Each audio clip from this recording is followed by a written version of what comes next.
ನಮಸ್ಕಾರ. Manjunath GK, PMTV ಸಂಪಾದಕರು. ಸ್ನೇಹಿತರೆ, ನಾವು ನಮ್ಮ ಮಾಧ್ಯಮದಲ್ಲಿ ಎಲ್ಲಾ ರೀತಿಯಾದಂಥದ್ದು, ಎಲ್ಲಾ ವಿಷಯಗಳ ಬಗ್ಗೆ, ವ್ಯಕ್ತಿಗಳ ಬಗ್ಗೆ ಚರ್ಚೆ ಮಾಡ್ತಾ ಇದ್ದೀವಿ. ನಿಜವಾಗ್ಲೂ ಇದೊಂದು ನಾಚಿಕೆಗೇಡು ಆಗುವಂತ ಈ ಚರ್ಚೆಯನ್ನ ನನಗ್ ಮಾತನಾಡಕ್ಕೆ ತುಂಬಾ ಹೆಂಗಾಗ್ತಿದೆ ಅಂದ್ರೆ, ನಾವು ಇನ್ನೂ ಬ್ರಿಟಿಷರು ಸತ್ತೋದ್ರು, ಅವ್ರ ದೇಹ ನಮ್ಮ ಕೆಲ ಜನದಲ್ಲಿ ಇದೆ ಅಂತ ಅನಿಸ್ತೈತೆ ನನಗೆ. ಅದೇನೋ ಅಂತಾರಲ್ಲ, ಭೂತ ಬಂತ ಅಟ್ಕೊಂತು ಅಂತ ಹೇಳಿ. ಸತ್ತೋಗಿರೋ ಬ್ರಿಟಿಷರು ಇನ್ನೂ ನಮ್ಮ ಭಾರತ ದೇಶದ ಕೆಲವೊಬ್ಬರ ಜನಾಂಗದ ಮೇಲೆ ಇನ್ನೂ ಅವರು ಆಡ್ತಾ ಇದ್ದಾರೆ. ಆ ವಿಷಯದ ಬಗ್ಗೆ ತಮ್ಮ ಮುಂದೆ ನಾನು ಚರ್ಚೆ ಮಾಡಕ್ ಬಂದಿದ್ದೀನಿ ಸ್ನೇಹಿತರೆ. ಎಷ್ಟು ನಾಚಿಕೆಗೇಡುವಂತ ಕೆಲಸ ಇದ್ದು, ಮನುಷ್ಯ ಜೀವಿಗಳಿಗೆ ಇರುವಂತ ಒಂದು ಮನುಷ್ಯತ್ವ ಇಲ್ದೇ ಇರುವಂತ ಈ ಪ್ರಪಂಚದಲ್ಲಿ ಇಂಥ ಕ್ರೂರಿ, ಅದು ಶೋಕಿ. ಅವ್ರಿಗೆ ಕ್ರೂರಿ ಅಂದ್ರೆ ಒಂದು ಶೋಕಿ. ಆ ಕ್ರೂರತ್ವ ಮಾಡೋದು, ಕೆಟ್ಟ ಕೆಲಸ ಮಾಡೋದು, ಕಾರ್ಮಿಕರ ಮೇಲೆ ಹಲ್ಲೆ ಮಾಡೋದು ಒಂದು ಶೋಕಿ ಮಾಡ್ಕೊಂಡಿದ್ದಾರೆ ಇವತ್ತು. ಅವಾಗ ಬ್ರಿಟಿಷರು ದಂಡನೆ ಮಾಡ್ತಾ ಇದ್ರು, ಒಬ್ಬ ವ್ಯಕ್ತಿ ಮೇಲೆ ಹಲ್ಲೆ ಮಾಡ್ತಾ ಇದ್ರು, ಅದನ್ನ ಶೋಕಿ ಅಂತ ತಿಳ್ಕೊಂಡು ಮಜಾ ಮಾಡ್ತಾ ಇದ್ರು. ಇವತ್ತು ಅವರು ನಿಮ್ ಮೇಯಲ್ಲಿ ಕುತ್ಕೊಂಡ್ ಬಿಟ್ಟಿದ್ದಾರೆ. ನಾಚಿಕೆ ಆಗಲ್ವಾ ನಿಮ್ಗೆಲ್ಲ? ರೀ ಸ್ವಾಮಿ, ನೀನ್ ಇವತ್ತು ಕೋಟ್ಯಾಧಿಪತಿ ಅಲ್ಲ. ನೀನ್ ಕೋಟ್ಯಾಧಿಪತಿ ಇದ್ರೂ ಅದು ಯಾರಿಗೂ ಬೇಕಾಗಿಲ್ಲ ನಿನ್ ಕೋಟಿ. ಇವತ್ತೊಬ್ಬ ಬಡ ಕಾರ್ಮಿಕರ, ಕೂಲಿ ಕಾರ್ಮಿಕರ ಮೇಲೆ, ಸಾಮಾನ್ಯ ವರ್ಗದ ಮೇಲೆ ನಿಮ್ಮ ತಾಕತ್ತನ್ನ ಪ್ರದರ್ಶನ ಮಾಡ್ತಿದ್ದೀರಲ್ಲ. ನಿಮ್ ತಾಕತ್ತು ಅವ್ರ ಮೇಲೆ ಬಿಟ್ರೆ ಬೇರೆ ಎಲ್ಲಿ ಪ್ರದರ್ಶನ ಮಾಡಕ್ಕಾಗಲ್ವಾ? ಆ ಇವತ್ತು ಹೊಡಿ ಬಡಿ ಹಿಂದೆ ನೋಡ್ತಾ ಇದ್ದೀರಾ, ಕಾಣ್ತಾ ಇದೆ ನಿಮ್ಗೆಲ್ಲ. ಎಲ್ಲ ಮಾಧ್ಯಮದಲ್ಲಿ ಅಲ್ಲಿ ಇಲ್ಲಿ ಅಲ್ಪ ಅಲ್ಪ ಸ್ವಲ್ಪ ತೋರಿಸ್ತಾ ಇದ್ದಾರೆ. ನೀನ್ ತಾಕತ್ ಅನ್ನೋದು ಏನಾದ್ರೂ ಇದ್ರೆ, ನಿನ್ ಕೆಪಾಸಿಟಿ ಏನಾದ್ರೂ ಇದ್ರೆ, ನೀವು ಓನರ್ಗಳೇ ಆಗಿ ನಿಜವಾಗ್ಲೂ ಆಗಿದ್ರೆ, ಎಲ್ಲಾ ಕಾರ್ಮಿಕರಿಗೆ ಏನ್ ನೀವು ಹೊಡೆದಿದ್ದೀರಲ್ಲ, 1 to ಡಬಲ್ ರಸ್ಟ್ ಅಂದ್ರೆ ಅವ್ರ ಜೀವನಕ್ಕೆ ಬೇಕಾಗುವಂತ ಕುಟುಂಬಕ್ಕೆ ಏನ್ ಬೇಕು ಆರ್ಥಿಕವಾಗಿ ಅವರನ್ನ ಸದೃಢವಾಗಿ ನಿಲ್ಲಿಸಿ ಆಮೇಲೆ ಅವ್ರಿಗೆ ಶಿಕ್ಷೆ ಕೊಟ್ಟಿದ್ರೆ ನೀವು ನಿಜವಾಗ್ಲೂ ಒಬ್ಬ ಮಾಲೀಕರಂತ ನಾನು ಹೆಮ್ಮೆ ಪಡ್ತಾ ಇದ್ದೀನಿ. ಇವತ್ತು ಕೂಲಿಗೋಸ್ಕರ ದುಡಿಯಕ್ಕೆ ಏನೋ ಒಂದ್ ಸ್ವಲ್ಪ ಟೈಮ್ ಅಲ್ಲಿ 1 ದಿನ 2 ದಿನ ಹೆಚ್ಚು ಕಮ್ಮಿ ಆಗಿದ್ದಕ್ಕೆ ಇವತ್ತು ಆ ರೀತಿ ಹೊಡಿತಿದ್ದೀರಲ್ಲ. ಏನೋ ನಿನ್ ಜಮೀನನ್ನೇ ಕಿತ್ಕೊಂಡ್ ಹೋದ, ಏನೋ ನೀನ್ ಇಟ್ಟಿಗೆ ಫ್ಯಾಕ್ಟ್ರಿಯನ್ನೇ ಕಿತ್ಕೊಂಡ್ ಹೋದ, ನಿನ್ಗೆ ದೊಡ್ಡ ಮೋಸ ಮಾಡಿಬಿಟ್ಟಿದ್ದಾನೆ. ಏನೋ ನಿನ್ಗೆ ಅವನಿಗೆ ಒಂದ್ ಇಟ್ಟಿಗೆ ಫ್ಯಾಕ್ಟ್ರಿ ಕಿತ್ಕೊಂಡಿದ್ದಕ್ಕೆ, ಒಂದ್ ಇಟ್ಟಿಗೆ ಬಟ್ಟೆಯನ್ನ ಇಸ್ಕೊಂಡಿದ್ದಕ್ಕೆ, ನಿನ್ ಜಮೀನನ್ನ ಇಸ್ಕೊಂಡಿದ್ದಕ್ಕೆ, ನಿನ್ ಮನಿಯನ್ನ ಖರೀದಿ ಹಾಕೊಂತಿದ್ದಕ್ಕೆ ನೀನ್ ಹೊಡೆದಿದ್ರೆ ಬಿಡಪ್ಪ ಹೊಡೆದಿದ್ದಾನೆ ಅಂತ ಅನ್ಬೋದಾಗಿತ್ತು. ನೀನ್ ಅದನ್ನ ಕೊಟ್ಟು ನೀನ್ ಹೊಡೆದಿದ್ರೆ ನೀನ್ ನಿಜವಾಗ್ಲೂ ಒಬ್ಬ ಭಾರತೀಯನಾಗ್ತಿದ್ದೆ. ನೀವು ಭಾರತೀಯನಾಗ್ತಿದ್ದೆ. ಭಾರತೀಯ ಪುಣ್ಯ ಭೂಮಿಯಲ್ಲಿ ಹುಟ್ಟಿ ಇವತ್ತು ಪುಣ್ಯ ಭೂಮಿ ಅಂತ ಕೆಟ್ಟ ಕಳಂಕ ತರ್ತಾ ಇದ್ದೀರಲ್ಲ ನೀವು. ನಾಚಿಕೆ ಆಗಲ್ವೇನ್ರಿ ನಿಮ್ಗೆಲ್ಲ? ಇವತ್ತು ಪ್ರಪಂಚದಲ್ಲಿ ಒಂದು ಸಣ್ಣ ನಿರ್ಜೀವಿಯೂ ಕೂಡ ಬದುಕುವ ಹಕ್ಕಿದೆ, ಸ್ವಾತಂತ್ರ್ಯ ಹಕ್ಕಿದೆ. ತನ್ನದೇ ಆದಂತ ವ್ಯಕ್ತಿತ್ವದಲ್ಲಿ ಬದುಕ್ತಾ ಇರುವಂತ ಸಣ್ಣ ಜೀವಿ ಕೂಡ ಬದುಕ್ತಾ ಇದೆ. ಅದಕ್ಕೆ ಹಕ್ಕನ್ನ ಕೊಟ್ಟವರು ಡಾಕ್ಟರ್ BR ಬಾಬಾ ಸಾಹೇಬ್ ಅಂಬೇಡ್ಕರ್ ಅವರು. ಯಾಕೆ ಅಂಬೇಡ್ಕರ್ ಅವ್ರು ಗೊತ್ತೇ ಅಲ್ವಾ? ಅವ್ರ ಸಂವಿಧಾನ ಏನಂತ ಗೊತ್ತೇ ಅಲ್ವಾ? ನೀವು ಎಲ್ಲಿ ವಾಸ ಮಾಡ್ತಾ ಇದ್ದೀರಿ? ಎಲ್ಲಿ ಬದುಕ್ತಾ ಇದ್ದೀರಿ? ಯಾರ ಅಂಗದಲ್ಲಿ ಇದ್ದೀರಿ? ಇವತ್ತು ಹಗಲು ದರೋಡೆ ಮಾಡ್ತಾ ಇವತ್ತು ಒಬ್ಬ ಕಾರ್ಮಿಕರ ಮೇಲೆ ಹಲ್ಲೆ ಮಾಡ್ತಾ ಇದ್ದೀರಂದರೆ ನೀವು ಎಂತ ವಾತಾವರಣದಲ್ಲಿ ಬೆಳೆದಿದ್ದೀರಿ ನೀವು?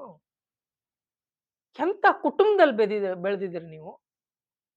ನೀವು ಮಾಡ್ತಾ ಇರೋ ಇಂಥ ಕ್ರೂರ ಕೆಲಸಗಳಿಗೆ ನಿಮ್ಮ ತಂದೆ ತಾಯಿಗೆ ಕೆಟ್ಟ ಹೆಸರುಗಳನ್ನ ತರ್ತಾ ಇದ್ದೀರಲ್ಲ, ನಾಚಿಕೆ ಆಗಲ್ವಾ ನಿಮ್ಗೆ? ಯಾಕೆ ಬೇರೆದವ್ರು ಎಲ್ಲಿ ಸಿಗ್ಲಿಲ್ವಾ? ಕೋಟ್ಯಾಂತರ ರೂಪಾಯಿ ಭ್ರಷ್ಟಾಚಾರ ಮಾಡ್ತಾ ಇದ್ದಾರೆ ನಿಮ್ಮ ಜಿಲ್ಲೆಯಲ್ಲಿ. ಎಷ್ಟೋ ಅಧಿಕಾರಿಗಳು ಹಗರಣಗಳು ಮಾಡ್ತಾ ಇದ್ದಾರೆ. ಎಷ್ಟೋ ನಿಮ್ಮ ಸಮುದಾಯಗಳಲ್ಲಿ ರೇಪ್‌ಗಳು, ಮರ್ಡರ್‌ಗಳಾಗ್ತಾ ಇದ್ದಾವೆ. ಅವ್ರಿಗೋಗಿ ಈ ತರ ಖಂಡಿಸ್ರಿ. ಅವ್ರ ಮೇಲೆ ನಿಮ್ಮ ತಾಕತ್ತನ್ನ, ನಿಮ್ಮ ಬಲವನ್ನ ಪ್ರದರ್ಶನ ಮಾಡ್ರಿ. ಅದು ಬಿಟ್ಟು ನಿಯತ್ತಾಗಿ ದುಡಿತಿರುವಂತ ವ್ಯಕ್ತಿಗಳ ಮೇಲೆ ನೀವು ಪ್ರದರ್ಶನ ಮಾಡ್ತಿದ್ದೀರಲ್ಲ, ತಾಕತ್ತೈತಾ ನಿಮ್ಗೆ?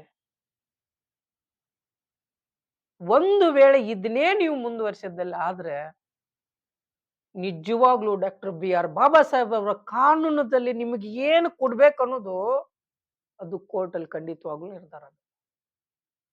ಏ ಬಿಡಪ್ಪ, ನಾನು ಹೊಡೆದ್ ಬಿಟ್ಟೆ, ನಾನ್ ಡಾನ್ ಆದೆ, ನನ್ಗೆ ಹೀರೋ ಅಂದ್ಬಿಟ್ರು, ನಾವ್ ಎಲ್ಲಾರ್ಗೂ ಹೊಡೆದು ಶೋಕಿ ಮಾಡ್ಕೊಂಡ್ ಬಿಟ್ಟಿದ್ದೀರಿ ನಿಮ್ಗೆ ಶೋಕಿ. ಈ ಶೋಕಿಗೆ ಉತ್ತರ ಸಿಗುತ್ತೆ. ನಿಮ್ಮವರೇ ಕೊಡುತ್ತಾರೆ, ನಿಮ್ ಮನೆನವರೇ ಕೊಡುತ್ತಾರೆ. ಯಾಕೆ ಅಂದ್ರೆ, ಇವತ್ತು ನೀನೇನು ಕಾರ್ಮಿಕನಾಗಿ ಹೊಡೆದಿಯಲ್ಲ, ಕಾರ್ಮಿಕರಿಗೆ ಹೊಡೆದಿಯಲ್ಲ, ನೀನು ಒಬ್ಬ ಇನ್ನೊಬ್ಬರ ಹತ್ರ ನೀನು ದೊಡ್ಡ ಕಾರ್ಮಿಕನಾಗಿ ಬೇರೆಯವನ ಹತ್ರ ಹೋಗ್ತೀಯಲ್ಲ, ಅವ್ನು ನಿನಗ್ ಹೊಡೆಯಲ್ಲ. ನಿನ್ನ ಜೀವನಕ್ಕೆ ಹೊಡಿತಾನವನು. ನೀನು ಬದುಕುವ ಜೀವನಕ್ಕೆ ಹೊಡಿತಾನವನು. ನಿನ್ನ ಸುಖಗಳಿಗೆ ಹೊಡಿತಾನವನು. ಅವಾಗ ಅನಿಸುತ್ತೆ, ಇವ್ನೇನು ಬಡಸ್ಕೊಂಡ ನಿಂಗೆ ಶಿಕ್ಷೆ ಆಗ್ಬೋದು. ಏನೋ ಸ್ವಲ್ಪ ಪೇನ್, ಟ್ಯಾಬ್ಲೆಟ್ಸ್, ಮಾತ್ರೆ, ಹಾಸ್ಪಿಟಲ್ ತಗೊಂಡು ಆರಾಮಾಗ್ಬೋದು. ನಿನ್ನ ಮನಸ್ಸಿನ ಬದುಕುವ ಜೀವನಕ್ಕೆ ಹೊಡೆದ್ರೆ, ನಿನ್ನ ಹೆಂಡತಿ, ಮಕ್ಕಳು, ತಂದೆ ತಾಯಿಗಳ ಅನುಭವಿಸ್ತಾರಲ್ಲ ಕಷ್ಟ, ನಿನ್ನ ತಪ್ಪು ಅವಾಗ ಅರಿವಾಗುತ್ತೆ.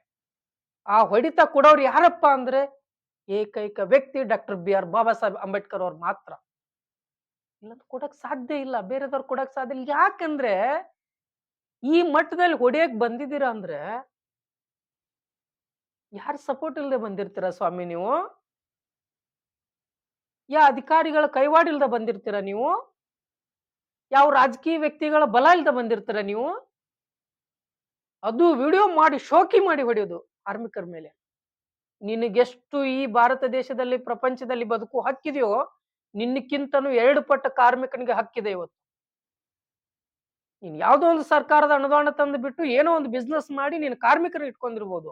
ಆದ್ರೆ ಯಾವುದೇ ಒಂದು ಅನುದಾನವಿಲ್ಲದೆ ನಿನ್ನ ಹತ್ರ ಬಂದು ನಿಯತ್ತಾಗಿ ದುಡಿದು ಇವತ್ತು ಕೆಲಸ ಕಾರ್ಯಗಳನ್ನ ಮಾಡಿ ಅವನ ಕುಟುಂಬವನ್ನ ಸಂರಕ್ಷಿಸ್ತಾನಲ್ಲ, ಅವನು ನಿಜವಾದ ಭಾರತೀಯ. ಅವನು ನಿಜವಾದ ಇವತ್ತು ಕೂಲಿ ಕಾರ್ಮಿಕ. ಇವತ್ತು ಕೂಲಿ ಕಾರ್ಮಿಕ ಇಲ್ಲ ಅಂದ್ರೆ ಎಷ್ಟೋ ಕೋಟ್ಯಾಧೀಶರು, ಎಷ್ಟೋ ಬಿಸ್ನೆಸ್ ಮ್ಯಾನ್ಗಳು ಬೀದಿಗೆ ಬಂದ್ಬಿಡ್ತಾರೆ. ಎಷ್ಟೋ ಕೋಟ್ಯಾಧೀಶರು. ಈ ಒಂದು ಬೆಳಗ್ಗೆಯಿಂದ ಸಾಯಂಕಾಲ ಮುಳುಗುವವರೆಗೂ ಒಬ್ಬ ಕಾರ್ಮಿಕ ಇಲ್ಲ ಅಂದ್ರೆ, ನಿಮ್ಮನ್ನ ಜೀವನವನ್ನ ಒಂದು ಸತಿ ನೆನ್ಸ್ಕೊಳ್ರಿ ಸ್ವಾಮಿ. ನಿಮ್ಮ ಜೀವನವನ್ನ ಒಂದ್ ಸತಿ ನೆನ್ಸ್ಕೊಳ್ರಿ. ಇಲ್ಲ ಅಂದ್ರೆ ನೀವು ಅಂತವ್ರ ಮೇಲೆ ದೌರ್ಜನ್ಯ ಮಾಡ್ತಿದ್ದೀರಲ್ಲ. ಇವತ್ತು ಭಾರತ ದೇಶ ಏನಾದ್ರೂ ಇವತ್ತು ಸಮಾಧಾನ, ಇವತ್ತು ಶಾಂತಿಯುತ ರಾಷ್ಟ್ರ ಅಂತ ಏನಾದ್ರೂ ಬಿರುದು ಬಂದಿದ್ರೆ, ಅದು ಒಬ್ಬ ಕಾರ್ಮಿಕರಿಂದ ಮಾತ್ರ, ಬೇರೆದವರಿಂದಲ್ಲ. ಇವತ್ತು ಒಬ್ರು ಕುಟುಂಬದ ಮೇಲೆ ಹೊಡೆದಿದ್ದೀರ ಅಂದ್ಮೇಲೆ, ನಾಳೆ ನಿನ್ ಕುಟುಂಬ ಸುಮ್ನೆ ಇರುತ್ತಾ? ಕಾನೂನು ಸುಮ್ನೆ ಇರುತ್ತಾ? ಏನಾದ್ರೂ ಇವ್ರಿಗೆ ಸೂಕ್ತವಾದ ಕ್ರಮಗಳನ್ನ ಕೈಗೊಳ್ಳಿಲ್ಲ ಅಂದ್ರೆ, ಏನೋ ಅರೆಸ್ಟ್ ಮಾಡಿದಾರೆ, ಹೋಗಿದ್ದು ಆಯ್ತು, ವಾದ ಆಯ್ತು, ಏನೋ ಆಯ್ತಲ್ಲ. ಆದ್ರೆ ಸೂಕ್ತವಾದ ಕ್ರಮಗಳನ್ನ ಸಿಗ್ಲಿಲ್ಲ ಅಂದ್ರೆ, ಖಂಡಿತವಾಗ್ಲೂ ಸತತವಾಗಿ ನಮ್ಮ ವಿ.ಎಂ.ಟಿ.ವಿ ಮಾಧ್ಯಮದಿಂದ ನಾವು ಪ್ರಸಾರದಲ್ಲಿರ್ತೀವಿ. ಯಾಕೆ? ನಾನು ಇವತ್ತು ಕೋಟ್ಯಾಧೀಶ್ವರ ಅಲ್ಲ, ಒಬ್ಬ ಸಾಮಾನ್ಯ ರೈತನ ಮಗ ನಾನು. ನನಗೂ ಆ ಪರಿಸ್ಥಿತಿ ಬರ್ಬೋದಲ್ಲ, ನಿಮ್ಗೂ ಆ ಪರಿಸ್ಥಿತಿ ಬರ್ಬೋದಲ್ಲ. ಇಂಥ ದುಷ್ಟ ಕ್ರಿಮಿಕೀಟಗಳನ್ನ ಹೊರಗ್ ಹಾಕಕ್ಕೇನೆ ಇವತ್ತು ಮಾಧ್ಯಮಗಳಿರೋದು, ಕಾನೂನಿರೋದು. ಇದೆಲ್ಲ ಬದುಕ್ತಾ ಇರೋದು ಡಾಕ್ಟರ್ ಬಿ.ಆರ್. ಬಾಬಾ ಸಾಹೇಬ್ ಅವರು ಕೊಟ್ಟಿರುವ ಒಂದು ಭಿಕ್ಷದಲ್ಲಿ. ನೀವು ಅದನ್ನ ಸರಿಯಾಗಿ ತಿಳಿಸ್ಕೊಂಡು ಬಳಸ್ಕೊಡ್ರಿ. ನಿಮ್ಗೆ ಶಿಕ್ಷೆ ಕೊಡೋದು ದೊಡ್ಡ ವಿಚಾರ ಅಲ್ಲ. ಆದ್ರೆ ಶಿಕ್ಷೆಕ್ಕಿಂತ ಮೊದಲು ಶಿಕ್ಷಣ ಕೊಡೋದಿದೆಯಲ್ಲ, ಅದನ್ನ ನೀವು ಕಲ್ತ್ಕೊಡ್ರಿ ಸ್ವಾಮಿ. ನಾನು ಯಾಕೆ ಹೇಳ್ತಾ ಇದ್ದೀನಿ ಅಂದ್ರೆ, ಈ ಶಿಕ್ಷಣದಲ್ಲಿ ಬರುವಂತದ್ದು ನೀವು ಬದಲಾಗ್ರಿ ಅಂತ, ನಿಮ್ಗೆ ಶಿಕ್ಷೆ ಕೊಡ್ಲಿ ಅಂತ ಅಲ್ಲ. ಸೊ ಈ ರೀತಿಯಾಗಿ ಇವತ್ತು ಜಮಖಂಡಿ ತಾಲೂಕು, ಬಾಗಲಕೋಟೆ ಡಿಸ್ಟಿಕ್ಕು, ಚಿಕ್ಕಲ್ಗಿ ಕ್ರಾಸದ ಗ್ರಾಮದ ಒಬ್ಬ ಇಟಂಗಿ ಬಟ್ಟೆಯಲ್ಲಿ ಕೆಲಸ ಮಾಡ್ತಿರೋ ಕೂಲಿ ಕಾರ್ಮಿಕರ ಮೇಲೆ ಇವತ್ತು ನೇರ ಹಲ್ಲೆ ಮಾಡಿದಿರಲ್ಲ, ಎಷ್ಟು ಅತ್ಯಾಚಾರ ಸ್ನೇಹಿತರೆ. ನಿಜವಾಗ್ಲೂ ತುಂಬಾ ಬೇಜಾರಾಯ್ತು ನನಗೆ. ಇವತ್ತು ಒಬ್ಬ ಯಾವನೋ ಆ ಕಡೆ ಈ ಕಡೆ ಒಂದು ಏನೋ ಬಿಸ್ನೆಸ್ ಮಾಡಿ ಟ್ರಾನ್ಸ್ಫರ್ ಮಾಡ್ರೆ ಲಕ್ಷ ಲಕ್ಷ ಗಳಿಸ್ತಾನೆ. ಇವತ್ತು ಬೆವರು ಸುರಿಸಿ ಕಷ್ಟಪಟ್ಟು ಹೆಂಡ್ರು ಮಕ್ಕಳನ್ನು ಒಂದು ಕಡೆ ಇಟ್ಟು ಜೋಪಾನವಾಗಿ ನೋಡ್ಕೊಂಡು, ಏನೋ ಒಂದು ವೈನ್ ಶಾಪ್‌ಗೆ ಹೋಗಿ ಏನೋ ಒಂದು ಚಿಕ್ಕದಾಗಿ ಕುಡಿದ್ರು ಅವ್ನಿಗೆ ಕುಡುಕ ಅಂತ ಹೆಸರು ಬರುತ್ತೆ. ನೀವು ಎಲ್ಲೋ ಒಂದು ಕುತ್ಕೊಂಡು ಹೈಫೈ ಕುಡಿದ್ರೆ ನೀವು ಕುಡುಕರಲ್ಲ. ಇವತ್ತು ಏನೇ ತಪ್ಪು ಮಾಡಿದ್ರು ಕೂಲಿ ಕಾರ್ಮಿಕರು ಏನೇ ಸಮಸ್ಯೆ ತಪ್ಪು ಮಾಡಿದ್ರು ಕೂಲಿ ಕಾರ್ಮಿಕರು ಯಾಕೆ ದೊಡ್ಡವರು ತಪ್ಪೇ ಮಾಡಲ್ವಾ? ಯಾಕಿದೆಲ್ಲ ಅನ್ಯಾಯ?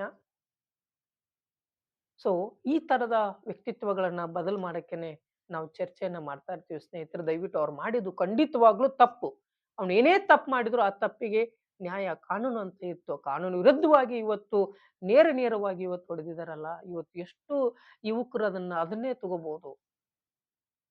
ನಾನು ಹೊಡೆದ್ ಬಿಡೋನ್ ಬಿಡು, ನೀನು ಹೊಡೆದ್ ಬಿಡು. ಏನಾಗುದೈತೆ ಶಿಕ್ಷೆ ಐತೆ ಹೋಗಿ ಬರುದೈತೆ ಅಂತೇಳಿ. ಇಷ್ಟೇ ಇಂಥ ಸಮಾಜದಲ್ಲಿ ಕೆಟ್ಟ ಚಟುವಟಿಕೆಗಳು ನಡೆಯೋದ್ರಿಂದ ಎಷ್ಟೋ ಕುಟುಂಬಗಳು ಸರ್ವನಾಶ ಆಗ್ತಾ ಇದ್ದಾವೆ. ಅಂಥದನ್ನ ನಾವಿವತ್ತು ತಡೆ ಹಿಡಿಬೇಕಾಗಿದೆ ಸ್ನೇಹಿತರೆ. ದಯವಿಟ್ಟು ನೀವೆಲ್ಲರೂ ನಿಮ್ಮಲ್ಲಿ ಕೈ ಮುಗಿದು ಕೇಳಿಸ್ಕೊತೀನಿ. ಆಮೇಲೆ ನೀವು ಎಲ್ಲ ಏನ್ ಆ ಕೂಲಿ ಕಾರ್ಮಿಕರಿಗೆ ಹೊರಟೆ ನಿಮ್ಮ ಕುಟುಂಬದವರಿಗೆ ಕೈ ಮುಗಿದು ನಾನು ವಿನಂತಿಸಿಕೊಳ್ತೀನಿ. ಏನಿದೆ ಅವ್ರ ಮೇಲೆ ಹಲ್ಲೆ ಮಾಡಿದಿರಲ್ಲ, ನಾನ್ ನಿಮ್ಗೆ ಬೈತಾ ಇಲ್ಲ. ನಿಮ್ ಕೈ ಮುಗಿದು ಕೇಳ್ಕೊಂತೀನಿ. ಇನ್ನು ಮುಂದಾದ್ರೂ ಬದಲಾಗ್ರಿ. ಇನ್ನು ಮುಂದಾದ್ರೂ ಒಂದ್ 4 ಜನನ ಬದಲು ಮಾಡ್ರಿ. ನೀವು ಬದಲು ಮಾಡದೇ ಇದ್ರೂ ಪರವಾಗಿಲ್ಲ. ನೀವುಗಳು ಬದಲಾಗಿ ಸಾಕು. ಅದು ನೀವು ಕೊಡ್ತಂತದ್ದು ಕಾನೂನಿಗೆ ಒಂದು ಮರ್ಯಾದೆ ಕೊಡ್ತೀರ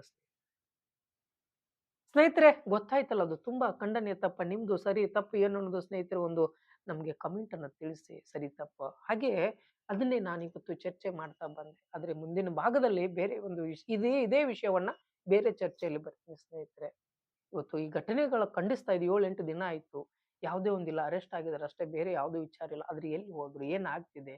ಮುಂದಿನ ಕಾನೂನು ಕ್ರಮ ಏನ್ ತಗೋತಾರೆ?